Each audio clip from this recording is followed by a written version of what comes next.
I've brought in an expert for you. Kate Geagan is joining us today. She's a dietitian who's trained in Italy. Oh, okay. So she knows a lot about Italian cuisine. Okay. Let's come over and meet Kate. Okay. I made only one other change to your recipe. You had about 8 tablespoons of butter. I brought it down to 2. So we were able, just with those 2 changes, to go from 500 calories a serving to 220 calories a serving. You see how Maddie's judging you? And she's evaluating all these options right now. So if we get grandma to be happy, we'll be in good shape. Exactly, Okay. exactly. Right, so that's one option. Now we have the big one, which is to lose the meat. Was the lasagna. Yes. Is this your family recipe? Yes. So we ran the numbers on this, and this came in at 1,660 calories per slice. So what I did was I took... That's really good. It's good. Awesome. That's good. Fantastic. Look at her eyes. Look at her eyes. I love this. Are you ready for the calorie saving? 1,660 calories whittled down to 500 calories. Yeah. That's great. Good, thank you. Good morning, Kate. Good morning, Holly. Okay, so we hear this term thrown about a lot, carbon footprint. What exactly is a carbon footprint? Well, when we look at our diet, I always like to say the American diet is the SUV of eating styles. And carbon footprint refers to how much carbon emissions, or actually warming gases in general, because it's not just carbon, how much warming gases were created to bring that meal to your plate. And, you know, I'm a registered dietitian, but I love helping people understand the connection between what they eat, the state of their plate, and the state of the planet. Some key things that parents should keep in mind. Number one, get your kids involved. They're ultimately the ones who are going to decide whether things end in the trash or they actually eat them. Okay. Also, one thing I tell parents, whether it's breakfast or lunch, because, you know, things are busy getting back to school, parents are busy, lots of working families, go through each food group with your kids and come up with a list of things that are acceptable to both the parent and the child within each food group. That way they can pick and mix and match, and parents know they're off the door with some good nutrition that their kids are more likely to eat.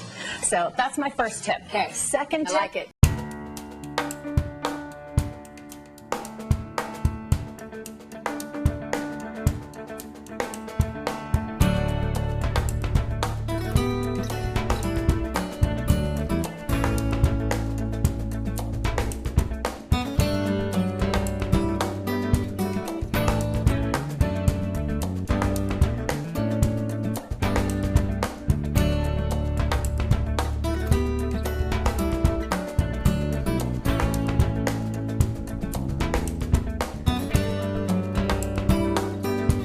Omega-3 fats. Now again, we all know about them for heart health, but they actually keep the vasculature of our eyes healthy as well. Not only can these nutrients help fight your risk of getting it, but even if you have it, it can slow the progression. We've been talking a lot about which types of diets.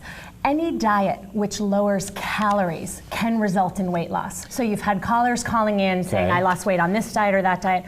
Sure, because you're watching food groups. You're paying attention to what you're eating. Maybe you're cutting out foods or going to the supermarket, bringing in new foods. The other piece of that, though, as Dr. Katz has pointed out, is can you stick with it? In other words, rather than focusing on what diet book can I buy to get the weight off, look at the behaviors that cause the weight to come on in the first place. Well, up next, Eco-Friendly Eats, America's green nutritionist, shows us how to make a trip to the grocery store a healthier experience for you and the planet when we come back.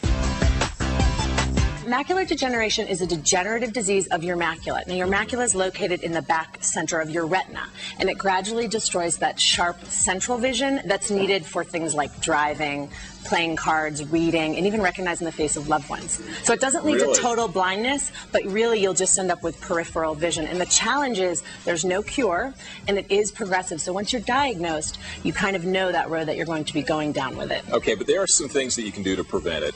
So what do we eat to try to prevent it? Absolutely. Well, I tell my clients, think of this as sort of sunblock for your eyes. And there's some really good research from Harvard University, from the National Institute of Health, that have zeroed in on a few key nutrients. So I brought some examples today.